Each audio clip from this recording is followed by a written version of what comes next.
한자 이야기, 낱말 이야기 1109번째 시간입니다.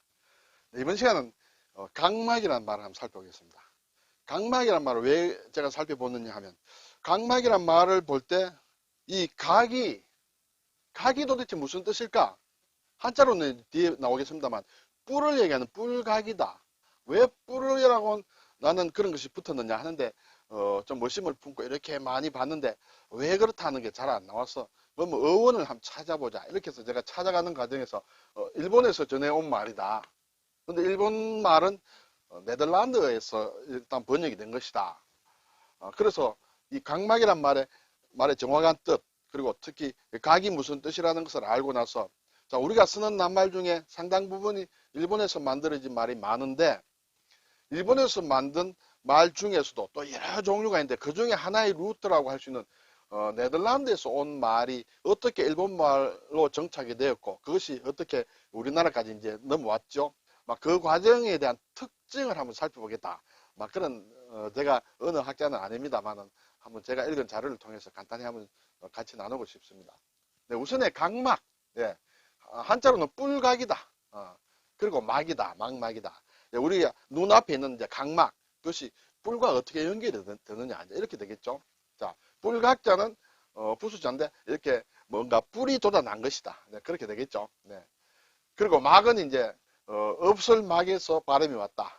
그리고 인체의 하나다. 그래서 육다룰이다. 이렇게 되겠습니다. 각막이다.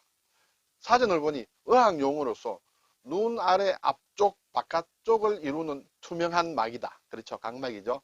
이 막을 통해 빛이 눈으로 들어간다. 이렇게 되어 있습니다.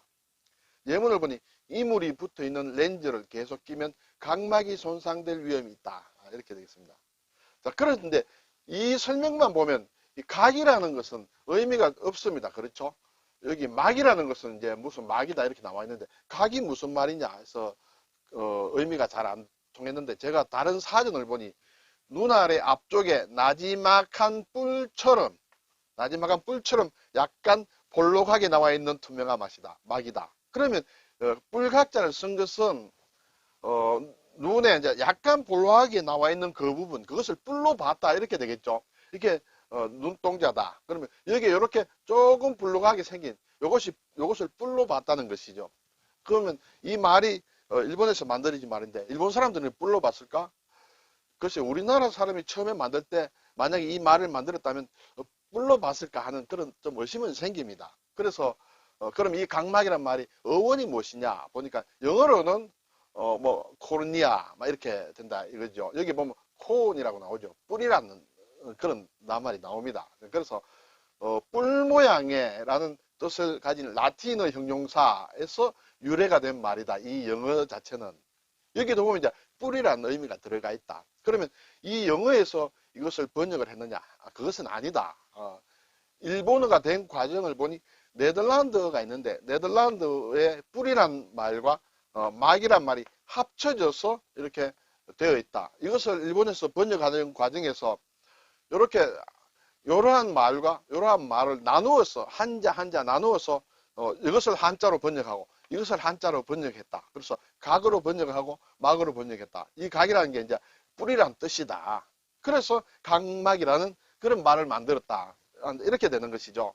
그렇다면 만약에 일본 사람들이 네덜란드 말에서 이것을 접하지 않고 영어에서 접했다든지 또는 다른 서양 말에서 접했다고 할 때 각막이라는 번역으로 바로 통했겠느냐? 그렇지 않을 수도 있다는 그런 생각을 또 하게 됩니다.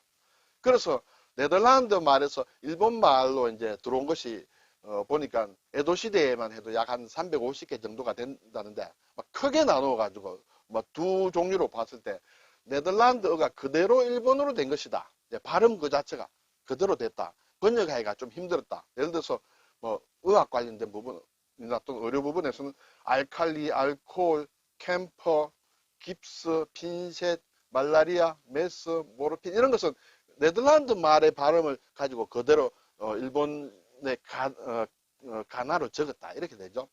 또 막 해양술에 네덜란드는 해양술이 많이 발전했죠. 그래서 항해술이 그래서 컴퍼스, 트랩, 덱, 독, 부위, 마스트, 마드로스 이런 것은 이제 발음 그대로 가져와서 우리도 지금 거의 이 발음 그대로 쓰고 있다. 물론 맞춤법에 조금 일본과는 다를 수 있습니다만은 이렇게 하나의 종류가 네덜란드에서 일본말로 들어오고 우리말 속에 들어와 있다. 이렇게 되고, 두 번째로 보면 이제 앞에서 말씀드린 각막과 비슷하게 어떤 단어가 있는데 단어를 뜻을 가진 요소로 분할을 해가 나누었어.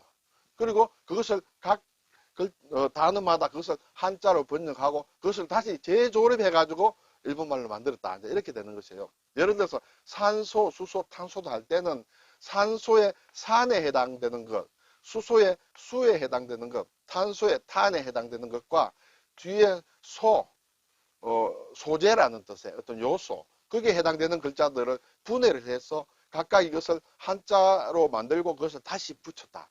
그렇게 해서 낱말을 만들었다. 이렇게 되죠. 그래서 화학적으로 보면 이렇다. 또 특히 오늘 나오는 낱말과 관련해서 안과와 관련해 가지고 결막이다, 각막이다, 망막이다. 이제 눈과 관련된 것이죠. 여기도 보면 결에 해당되는 것, 각에 해당되는 것, 망에 해당되는 것, 그리고 뒤에 또 막에 해당되는 것, 이런 어떤 낱말을 전체 낱말을 이렇게 뜯어서 잘라서 각각을 한자로 번역을 하고 그걸 합쳤다. 그래서 일본말로 되었고 그것이 한자로 표기되고 우리나라에도 그대로 쓰게 됐다. 이렇게 되는 것이죠. 자, 그러면 이것이 이제 무엇이 좀 특징이냐 하는 것을 보니 네덜란드 학술 용어 같은 것을 번역하는 그 특징은 16, 7세기에는 네덜란드에서 근대 과학 어떤 용어를 만들기 위해서 용어를 이제 예를 들어 영어다, 독일어다, 프랑스어다 이런 데서 이제 좀 번역을 했지 않겠습니까? 네덜란드에서도 전체적으로 보면 네덜란드가 가장 선진이었다고는 볼 수 없으니까요. 그래서 그 사람들의 네덜란드로 어떤 학술 용어를 만들 때는 어떤 것을 평범한 일상어를 이어서 합쳐서 어휘를 만들었다는 것이죠. 네, 그래서 복잡한 사고를 요하는 것을 정확히 표현하기 위해서 어떤 낱말을 의미 요소로 잘라서 그걸 평범한 말로 해가지고 그것을 합쳐서 만든 것이 네덜란드 학술 용어의 특징이다. 이렇게 되는 것이에요.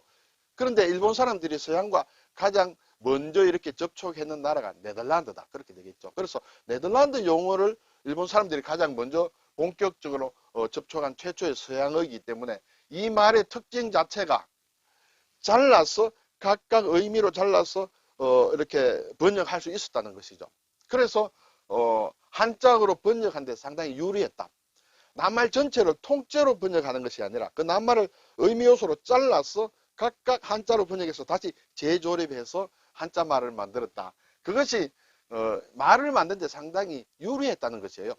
예를 들어서 오늘에 나온 각막이라는 것도 네덜란드어를 잘라서 만들었지만 그것을 만약에 영어를 그대로 가지고 번역을 했을 때는 그것이 앞에 영어에도 뿔이란 말은 있었습니다만은 각막이란 말로 그대로 번역이 됐겠느냐 또는 결막이란 말로 그대로 번역이 됐겠느냐 하는 것은 의문이 된다. 그렇지 않을 것이다. 지금 우리가 쓰고 있는 일본제 한자, 특히 번역어, 서양 용어를 번역해서 쓰는 것은 네덜란드어를 접한 그 특징, 네덜란드의 특징이 살아서 한자어로 번역하는데 유리했다는 그 결과물을 가지고 우리도 상당히 그것을 지금 쓰고 있는 부분이 있다라는 것을 여러분하고 같이 하나 글쎄요, 상식도 아닌 상식으로서 한번 같이 나누고 싶었다. 그래서 오늘 각막이란 말을 어원을 찾아가는 도중에 제가 읽은 자료가 있어서 여러분과 같이 한번 나눠 보았습니다.